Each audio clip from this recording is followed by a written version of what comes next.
أعوذ بالله من الشيطان الرجيم.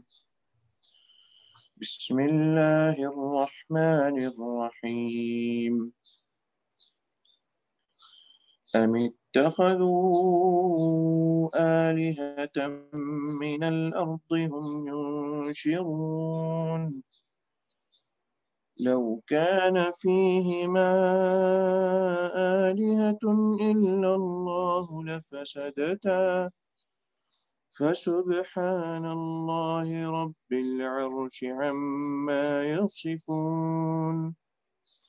لا يسأل عما يفعل وهم يسألون أم اتخذوا من دونه آلهة قل هاتوا برهانكم هذا ذكر من معي وذكر من قبلي بل أكثرهم لا يعلمون الحق فهم معرضون وما أرسلنا من قبلك من رسول إلا نوحي إليه أنه لا إله إلا أنا فاعبدون وقالوا اتخذ الرحمن ولدا سبحانه بل عباد مكرمون لا يسبقونه بالقول وهم بأمره يعملون يعلم ما بين أيديهم وما خلفهم ولا يشفعون إلا لمن ارتضى وهم من خشيته مشفقون ومن يقل منهم إني إله من دونه فذلك نجزيه جهنم كذلك نجزي الظالمين أولم ير الذين كفروا أن السماوات والأرض كانتا رتقا ففتقناهما وجعلنا من الماء كل شيء حي أفلا يؤمنون وجعلنا في الأرض رواسي أن تميد بهم وجعلنا فيها فجاجا سبلا لعلهم يهتدون وجعلنا السماء سقفا محفوظا وهم عن آياتها معرضون وهو الذي خلق الليل والنهار والشمس والقمر كل في فلك يسبحون وما جعلنا لبشر من قبلك الخلد أفإن مت فهم الخالدون كل نفس ذائقة الموت ونبلوكم بالشر والخير فتنة وإلينا ترجعون.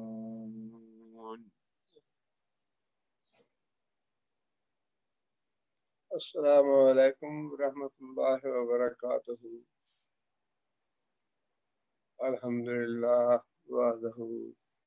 والصلاة والسلام على نبي لا نبي بعده. أعوذ بالله من الشيطان الرجيم. بسم الله الرحمن الرحيم. أم اتخذوا آلهة من الأرض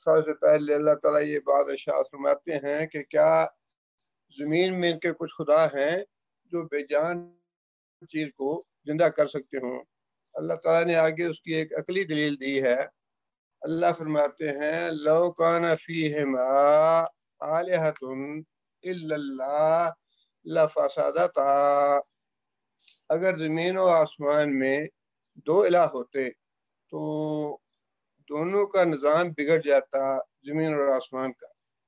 فسبحان اللہ رب العرش اما یصفون، اللہ تعالیٰ کی ذات پاک ہے جو مالک ہے عرش کی ان باتوں سے جو باتیں یہ بناتے ہیں۔ اس میں عقلی دلیل جو ہے بہت ہی اپیل کرنے والی ہے اور بڑی معقول بات ہے، جس کا اندازہ انسان دنیا کے معاملات سے لگا سکتا ہے۔ کسی کمپنی کا یا کسی مؤسسے کا یا کسی محکمے کا نظام نہیں چل سکتا اگر اس کے دو سربراہ بنا دیے جائیں۔ کمپنی یا محکمے کی بات تو اور بات ہے، ایک گھر کا نظام اگر اس میں دو سربراہ ہوں تو گھر کا نظام نہیں چل سکتا، اس میں 100 اختلافات پیدا ہو سکتے ہیں۔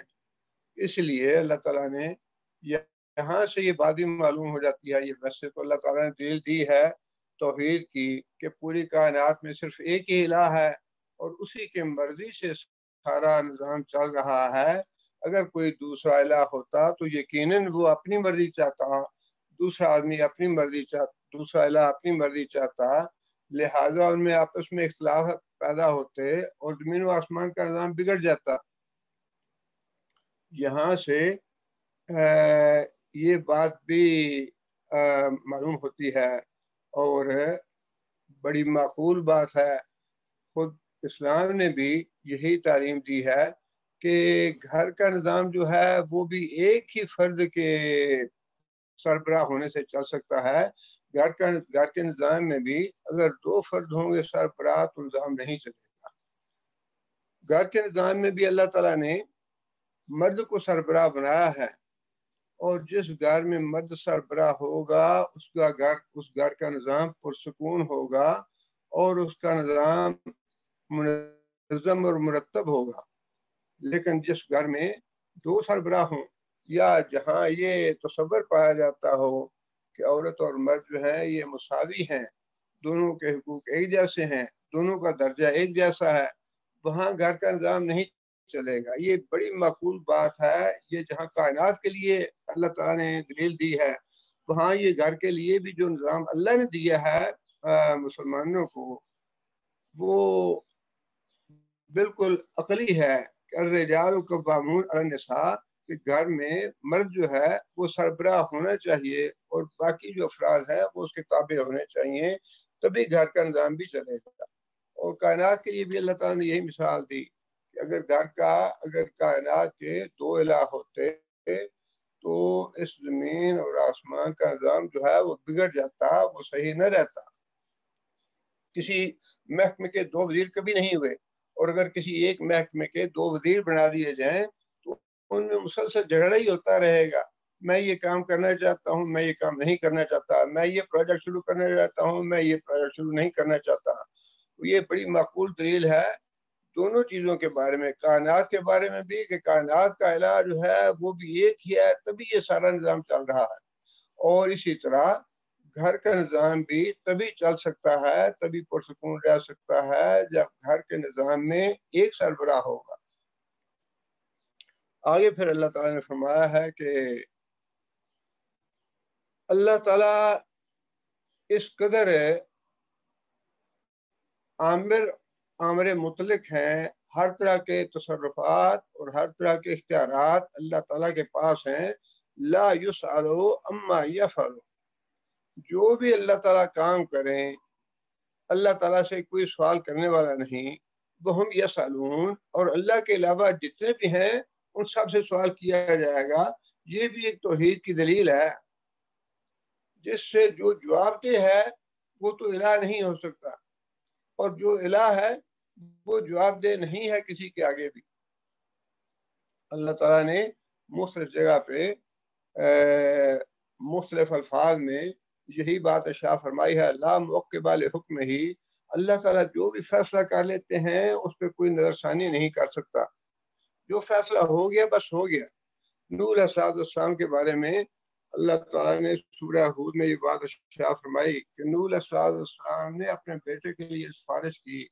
فنادى نوح ربه فقال رب ابني من اهلي وان وعدك الحق وانت احكم الحاكمين، یا اللہ میرا بیٹا جو ہے وہ غرق ہو رہا ہے، اور یا اللہ تیرا وعدہ سچا ہے، یا اللہ تو اس کو بچا لے۔ یہ درخواست تھی نوح علیہ السلام کی، جنہوں نے 950 سال تک اللہ کے دین کا خدمت کی اور فریضہ ادا کیا، لیکن جواب میں اللہ تعالیٰ نے یہ بات ارشاد فرمائی، قال یا نوح انہ لیس من اہلک انہ عمل غیر صالح فلا تسألنی ما لیس لک بہ علم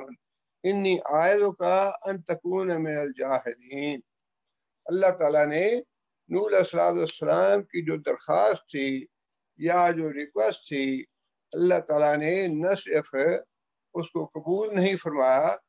بلکہ آخر میں یہ بات بھی ارشاد فرما دی، انی اعظک ان تکون من الجاہلین، کہ اے نوح میں تجھے نصیحت کرتا ہوں کہ ہماری بات نہ کرنا۔ اب نبی ہے اور نبی کی درخواست کے جواب میں اللہ تعالیٰ نے جو چاہا وہ جواب دیا۔ نوح علیہ السلام جو ہے وہ اللہ کے حضور جواب دہ ہے، لیکن اللہ تعالیٰ نبی کے آگے یا کسی بھی کے آگے بھی جواب دہ نہیں ہے۔ اور پھر اگلی آیت میں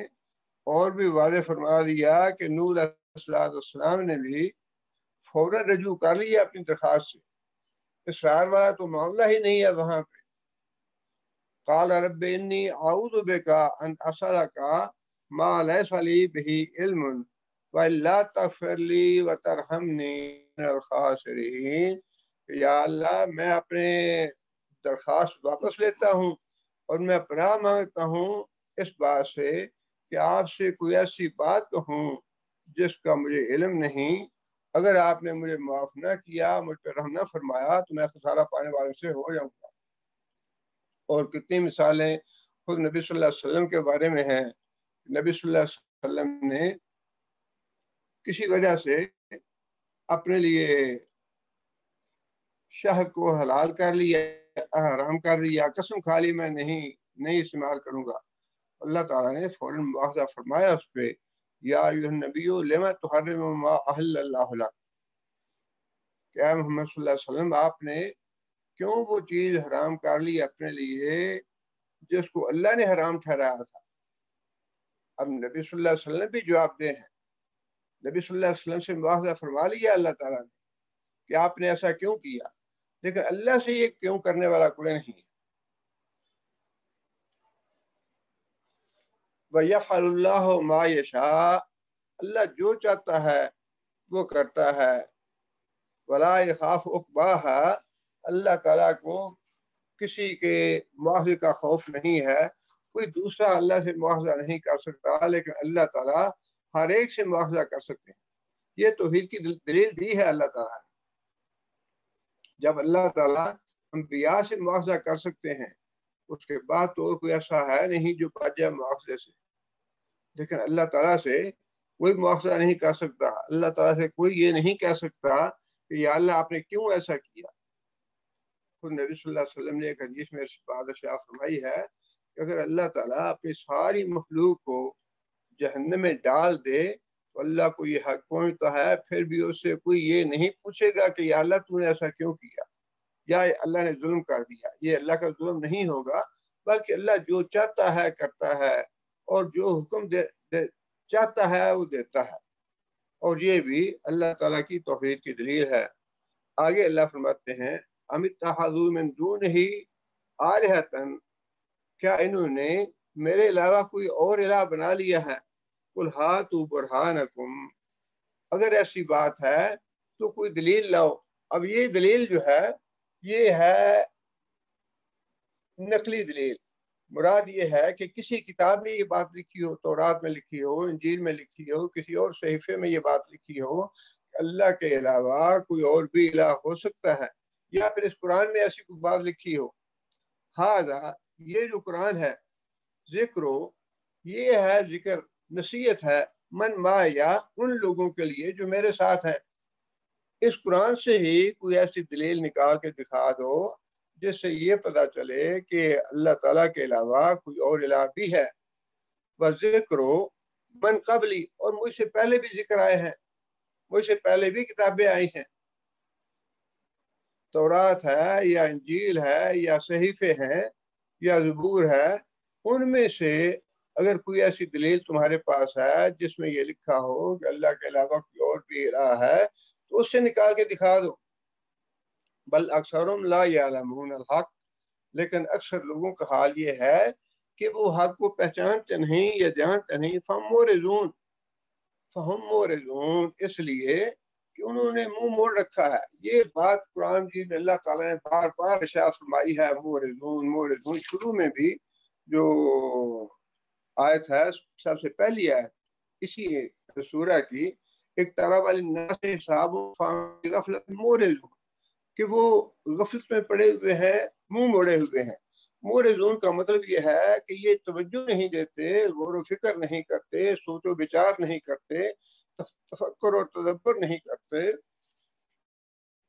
یہ تین جو ہے نا ہدایت، یہ اس کے لیے سوچ و بچار کرنا بڑا ضروری ہے۔ بار بار اللہ یہ فرماتے ہیں کہ کیا ان کے دلوں میں تالے پڑے ہوئے ہیں، لہم قلوب لا یفقہون بہا، کہ ان کے دل جو ہے، دل تو ہے ان کے پاس لیکن اپنے دلوں سے سوچتے نہیں ہیں۔ یہ کیا ان کے دلوں پہ تالے لگے ہوئے ہیں؟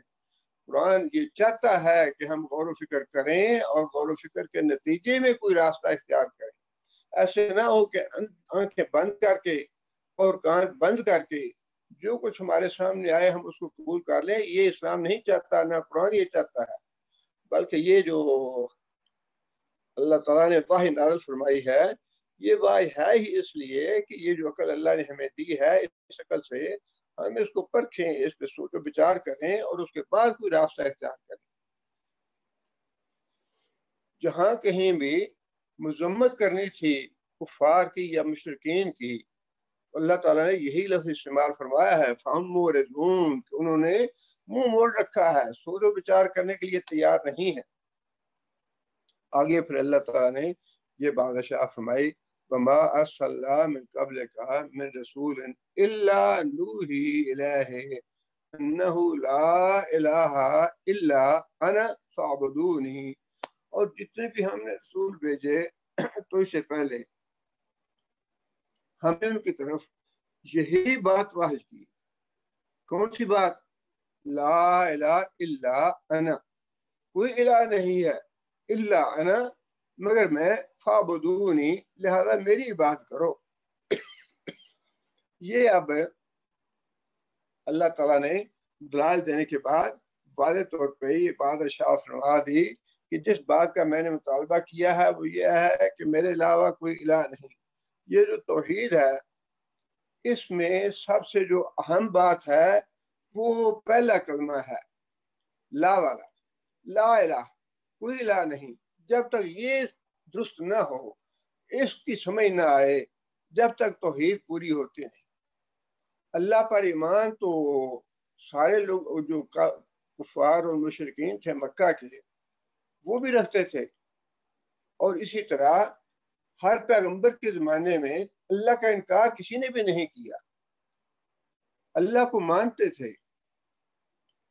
لیکن اس کے ساتھ لا الہ والی بات جو تھی وہ ماننے کے لیے کوئی بھی تیار نہیں تھا۔ اب نوح علیہ السلام سے لے کے رسول اکرم صلی اللہ علیہ وسلم تک جتنے بھی انبیاء آئے ان کے ساتھ جھگڑا ہی یہ رہا کہ جو اللہ کے علاوہ قرآن کا یا اللہ کا حکم یہ تھا یا انبیاء کی تعلیم یہ تھی کہ پہلے تو باقی جو الہ ہیں ان کا انکار کرو۔ کوئی اللہ کے علاوہ آستانہ نہیں، کوئی اللہ کے علاوہ دروازہ نہیں، کوئی اللہ کے علاوہ خانقاہ نہیں، بس ایک اللہ کا دروازہ ہے، اللہ کا آستانہ ہے، اللہ کی خانقاہ ہے۔ پہلے تو یہ دل سے نکال لو کہ جو محبت اور عقیدت تمہاری دوسرے الہوں سے پڑی ہوئی ہے،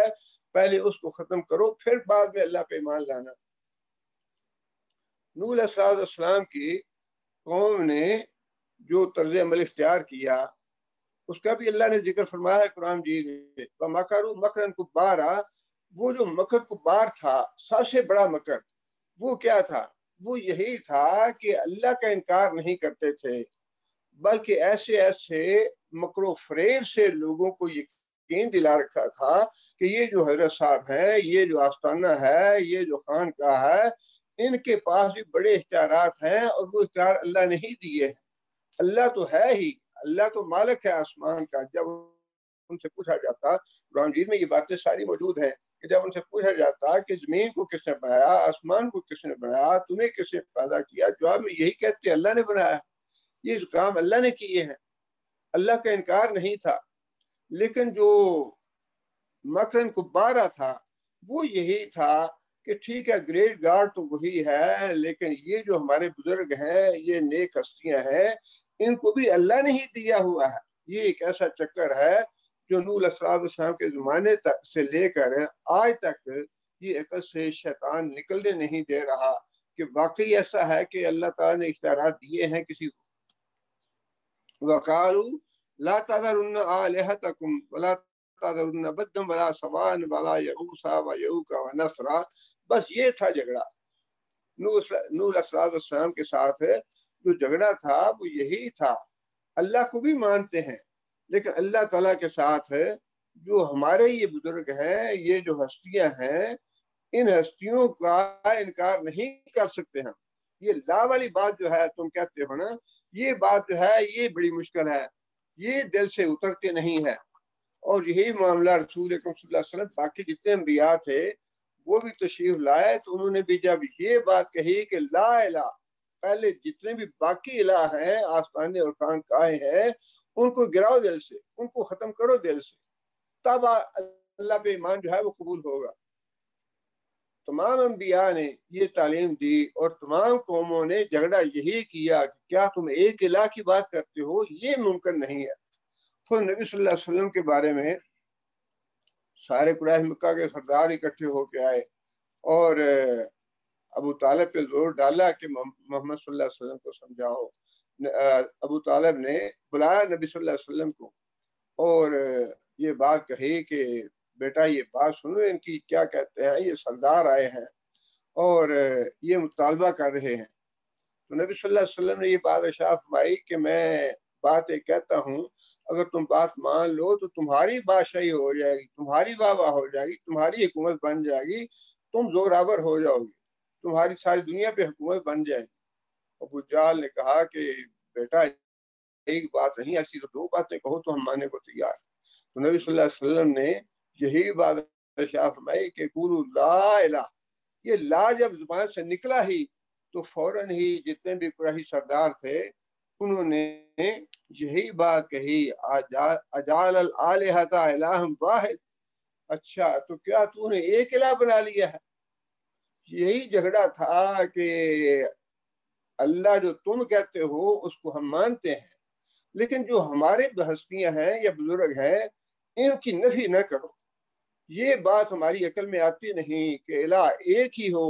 اور ساری دنیا کا، ساری کائنات کا نظام اسی ایک اللہ نے سنبھال رکھا ہے، یہ کیسے ممکن ہے؟ اجعل الالہۃ الہا واحدا، کیا تو نے ایک ہی الہ بنا لیا ہے؟ ان ھذا لشیء عجاب، یہ بڑی عجیب بات ہے، یہ بات دل کو لگتی نہیں، دل مانتا نہیں کہ ساری دنیا کا، ساری کائنات کا الہ ایک ہی ہو۔ فانطلق الملأ منهم ان امشوا واصبروا علی آلہتکم، اور سردار جو تھے وہ مجلس سے اٹھ بیٹھے اور انہوں نے آپس میں یہ بات کہی، ڈٹے رہو اپنے الہوں پہ، اپنے الہوں کو، اپنے درباروں کو، اپنی خانقاہوں کو اور اپنے آستانوں کو مت چھوڑنا۔ ان ھذا لشیء یراد، یہ جو بات کہہ رہا ہے نا محمد صلی اللہ علیہ وسلم، یہ کچھ اور ہی اس کا مطلب ہے۔ اس کا مطلب یہ ہے کہ سرداری صرف محمد صلی اللہ علیہ وسلم کے لیے ہو جائے، یہ صرف سرداری چاہتا ہے،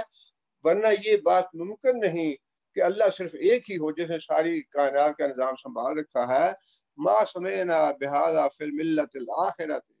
ان ھذا الا اختلاق۔ اور یہ جو بات ہے نا کہ اللہ ایک ہی ہے، یہ تو ہم نے پہلی قوموں میں بھی یہ بات نہیں سنی۔ نوح علیہ السلام کی قوم میں بھی کتنے الہ تھے، آگے پھر عیسیٰ علیہ السلام، موسیٰ علیہ السلام، شعیب علیہ السلام، جتنے بھی انبیاء گزرے ہیں ان سب کے زمانے میں الہ اور بھی تھے۔ یہ کوئی ہمارے ساتھ نئی بات تو نہیں ہے، نئی بات تو یہ کہہ رہا ہے محمد صلی اللہ علیہ وسلم۔ یہ جو چیز ہے لا الہ والی، جب تک یہ پوری نہ ہو، جب تک یہ لا کا تقاضا پورا نہ ہو، جب تک توحید جو ہے وہ نہ سمجھ میں آتی ہے نہ توحید مکمل ہوتی ہے۔ توحید مکمل ہوتی ہی لا کے ساتھ، وہی ہر جگہ پہ اللہ تعالیٰ نے ہمارے کلمے کی ابتدا جو ہے وہ بھی لا سے ہوتی ہے، لا الہ الا اللہ، اللہ کے علاوہ کوئی الہ نہیں۔ جب تک یہ لا والی شرط پوری نہ ہو، جب تک باقی معاملہ سیدھا ہوتا نہیں۔ اور جو آگے اللہ نے بات ارشاد فرمائی وہ یہ ہے فَاعْبُدُونِی، میری عبادت کرو۔ عبادت جو ہے وہ وہی ہے جو آج کل ہم آستانوں پہ اور مزاروں پہ دیکھتے ہیں، جا کے ادب کے ساتھ کھڑے ہو جانا، جس طرح نماز کے لیے کھڑا ہوا جاتا ہے، رکوع میں قبروں میں جا کے سجدے کرنا۔ اب اللہ تعالیٰ معاف کرے، ہزاروں تعویلیں اور ہزاروں باتیں ہم نے بنا رکھی ہیں، نہیں جی یہ تو تعلیمی ہے، عبادت کا سجدہ نہیں ہے، یہ ساری باتیں دھوکہ دینے والی ہے۔ کبر وہ جو ہے نا مکرن کبرا والی بات ہے، یہ سارے بڑے بڑے مکر بنائے ہوئے ہیں لوگوں نے۔ بالکل سیدھی سی بات ہے کہ جو لوگ وہاں پہ جا کے ماتھا ٹیکتے ہیں، سجدے کرتے ہیں، وہ نظر نیاز بھی دیتے ہیں، چڑھاوے بھی چڑھاتے ہیں، اور یہی نظر نیاز دینا، چڑھاوے چڑھانا جا کے آستانوں پہ اور خانقاہوں پہ اور درباروں پہ، یہی تو عبادت ہے۔ نماز روزہ بھی عبادت ہے، لیکن اس کے ساتھ ہے یہ چیزیں جو ہیں یہ بھی عبادت میں شامل ہیں۔ اور اللہ نے یہی حکم دیا ہے کہ جب لا کا تمہاری دماغ میں بات آ جائے تو پھر فَاعْبُدُونِی، میرے علاوہ کسی کے نام کی چڑھاوے بھی نہ دو اور نظر نیازیں بھی نہ مانو، صدقہ خیرات بھی نہ کرو، کسی دوسرے کے نام کی نماز نہ پڑھو، کسی دوسرے کے نام کا روزہ نہ رکھو، کسی دوسرے گھر کا طواف نہ کرو۔ اور اب تو اللہ تعالیٰ معاف کرے، یہ ذمہ داریاں تو حکومت کی ہیں، لیکن سب کچھ ہو رہا ہے۔ پہلے تو یہاں تھا، وہ نبی صلی اللہ علیہ وسلم کے زمانے میں پہلے جو بت تھے ان کا طواف کرتے تھے۔ اب پاکستان میں پہلے کوئٹہ میں تھا،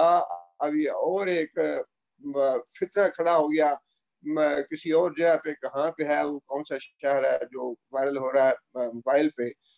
وہاں پہ لبیک اللہم لبیک پڑھ کے لوگ جو ہے وہ طواف کر رہے ہیں، اور یہ ساری عبادت کی قسمیں ہیں۔ اور یہی اللہ نے فرمایا کہ میرے علاوہ کسی دوسرے کی عبادت نہ کرو۔ اللہ کے گھر کا طواف کرنا، اللہ کے گھر اعتکاف کرنا، ہاں وہ مسجد ہو یا بیت اللہ شریف ہو، یا اللہ کے گھر پہ چڑھاوا چڑھانا، یہ عبادت ہے اور یہ اللہ کے لیے جائز ہے، اللہ کے علاوہ کسی دوسرے کے لیے جائز نہیں ہے۔ اس لیے اللہ تعالیٰ نے یہ بات ارشاد فرمائی کہ جتنے بھی ہم نے رسول بھیجے ہیں محمد صلی اللہ علیہ وسلم سے پہلے، ان کی طرف ہم نے یہی بات واضح کی ہے کہ لا الہ الا انا، میرے علاوہ کوئی الہ نہیں، لہٰذا بندگی بھی صرف میری کرو، پوجا صرف میری کرو۔ وقال اتخذ الرحمن ولدا سبحانہ بل عباد مکرمون۔ آگے اللہ تعالیٰ نے یہ بات ارشاد فرمائی کہ یہ مشرکین مکہ ہیں، یہ کہتے ہیں کہ رحمان نے اولاد بنائی ہے۔ اولاد جو مشرکین مکہ تھے وہ تو فرشتوں کو اللہ کی اولاد کہتے تھے، عیسائیوں نے عیسیٰ علیہ السلام کو اللہ کا بیٹا کہا، یہودیوں نے ان کو بیٹا کہا اللہ کا، اور جو قریش مکہ تھے وہ فرشتوں کو اللہ کی بیٹیاں کہتے تھے، اور ان کے نام کی نظر نیاز اور چڑھاوا، اور اس سے مطلوب کیا تھا؟ جو بزرگوں کو نام کی چڑھاوے چڑھاتے ہیں، یا وہاں جا کے نظر نیاز دیتے ہیں، یا وہاں جا کے سجدے کرتے ہیں، یا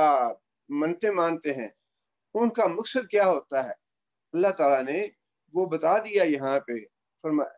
پہلی بات تو یہ فرمائی کہ سبحانہ اللہ کی ذات پاک ہے، بل عباد مکرمون، کہ وہ فرشتے جو ہیں وہ اللہ تعالیٰ کے ہاں عزت دیے گئے بندے ہیں، اس کے غلام ہیں اللہ کے۔ اللہ کے شریک نہیں ہے، وہ اللہ سے زبردستی کوئی بات منوا نہیں سکتے، بلکہ وہ تو اللہ تعالیٰ کی جناب میں بات کرنے کی ہمت نہیں رکھتے، بات کرنے کی مجال نہیں رکھتے۔ لا یسبقونہ بالقول، اللہ سے آگے بڑھ کے کوئی بات نہیں کرتے۔ وَهُمْ بِأَمْرِهِ يَعْمَلُونَ، بلکہ جو اللہ تعالیٰ ان کو حکم دیتے ہیں منن اس پہ عمل کرتے ہیں فرشتے۔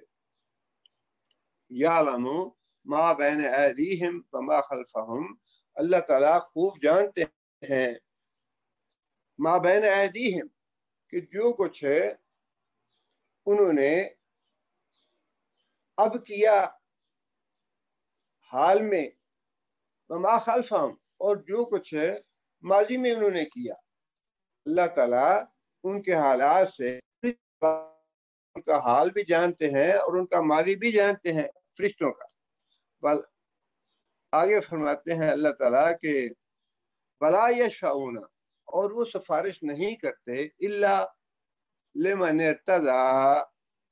سوائے اس کے جس کے لیے اللہ راضی ہو۔ وہم من خشیتہ مشفقون، اور ان کا حال یہ ہے کہ اللہ کے ڈر سے خوفزدہ رہتے ہیں، وہ ان کا رنگ پیلا پڑا رہتا ہے اللہ کے ڈر سے۔ یہاں اللہ تعالیٰ نے وجہ بتائی کہ یہ فرشتوں کو کی نظر نیاز یا ان کی چڑھاوے کیوں دیتے ہیں، ان کی عبادت کیوں دیتے ہیں۔ ان کا عقیدہ یہ ہے کہ یہ جو اللہ کے بیٹیاں ہیں، فرشتے ہیں، یہ اللہ کے مقرب ہیں اور ان کی عبادت کریں گے، ان کو راضی کر لیں گے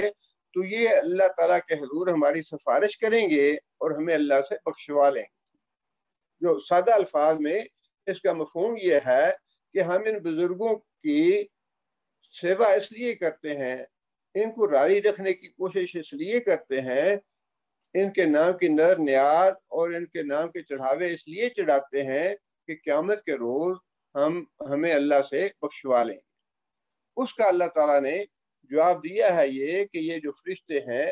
اللہ تعالیٰ کی مرضی اور اجازت کے بغیر کسی کی یہ سفارش جو ہے فرشتوں کی ثابت ہے، بزرگوں کی، انبیاء کی سفارش، نیک لوگوں کی یہ سفارش جو ہے، سفارش قطعی سفارش کا انکار نہیں ہے، بلکہ یہ سفارش جو ہے یہ مشروط ہے اللہ تعالیٰ کی اجازت کے ساتھ۔ من ذا الذی یشفع عندہ الا باذنہ، اللہ تعالیٰ کے اذن کے بغیر کوئی ایسی ہستی نہیں ہے، کوئی ایسی ذات نہیں ہے جو اللہ تعالیٰ کے حضور سفارش کر سکے اور اسے منوا سکے۔ اب یہ جو باتیں ہمارے ہاں مشہور ہیں، قبر میں عبد القادر جیلانی رحمۃ اللہ علیہ کے پاس فرشتے آئے سوال جواب کرنے کے لیے، تو عبد القادر جیلانی رحمۃ اللہ علیہ نے فرشتوں کا ہاتھ پکڑ لیا اور انہوں نے کہا کہ تم نے اعتراض کیوں کیا تھا اللہ تعالیٰ پہ کہ میں اپنا خلیفہ بنا رہا ہوں آدم کو، تم یہ غلطی کیوں کی تم نے؟ تو فرشتوں نے کہا کہ ہم اکیلے نہیں تھے، تو سارے فرشتوں کی بات ہے، تو آپ ہمیں اجازت دیں کہ ہم پوچھ کے آئیں کہ یہ کیوں ایسی غلطی ہوئی۔ تو عبد القادر جیلانی رحمۃ اللہ نے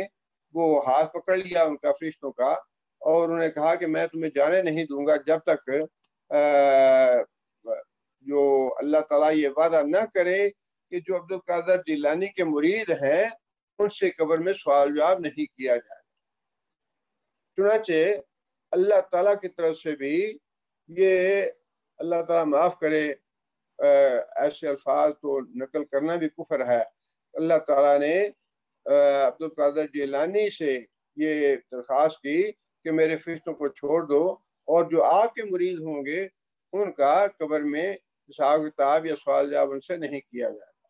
اب یہ ایسے اللہ تعالیٰ معاف کرے قصے کہانیاں جو ہیں ہمارے سارے جتنے بھی آستانے ہیں، صاحب عبد القادر جیلانی کا تو یہ واقعہ کتابوں میں لکھا ہے، لیکن باقی بھی جتنے آستانے ہیں یا جتنے بھی مزار ہیں یا جتنے بھی خانقاہیں ہیں، جو کچھ بھی ہے وہاں پہ یہی کچھ ہوتا ہے کہ ہاں جی ہمارے بیعت کر لیں اللہ سے بخشوا لیں گے۔ اس چیز کی بار بار تردید فرمائی گئی کہ خواہ وہ فرشتے ہوں یا وہ انبیاء ہوں یا عیسیٰ علیہ السلام ہوں، محمد صلی اللہ علیہ وسلم ہوں، محمد صلی اللہ علیہ وسلم نے سفارش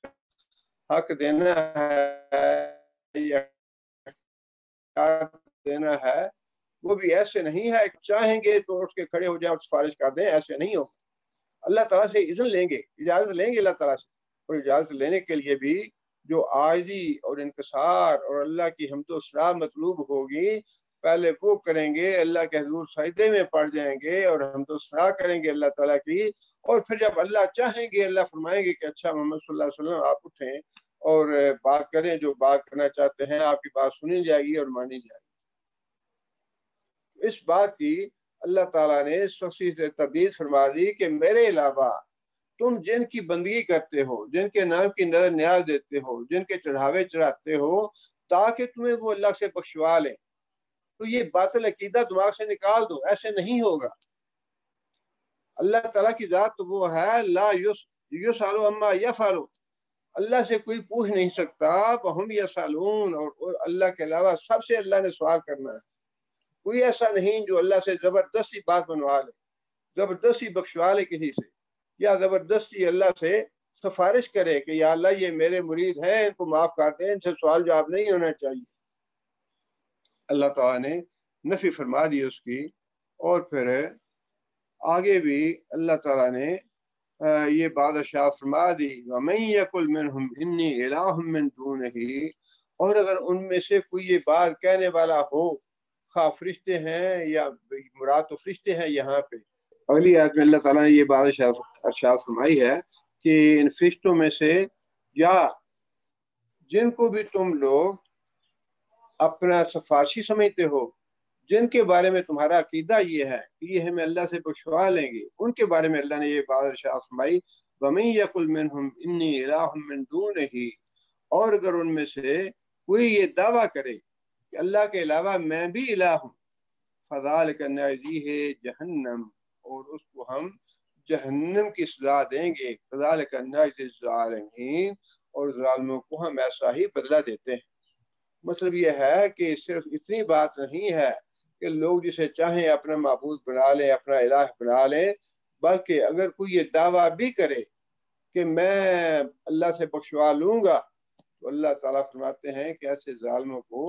ہم جہنم کی سزا دیں گے۔ اللہ تعالیٰ سے دعا یہ ہے کہ ہمیں اللہ تعالیٰ صحیح عقیدہ توحید سمجھنے کی توفیق عطا فرمائے۔ یہ سارے جو دلائل ہیں یہ عقیدہ توحید کے بارے میں ہیں، اور آگے بھی سارا قرآن بھرا ہوا ہے توحید کے دلائل سے،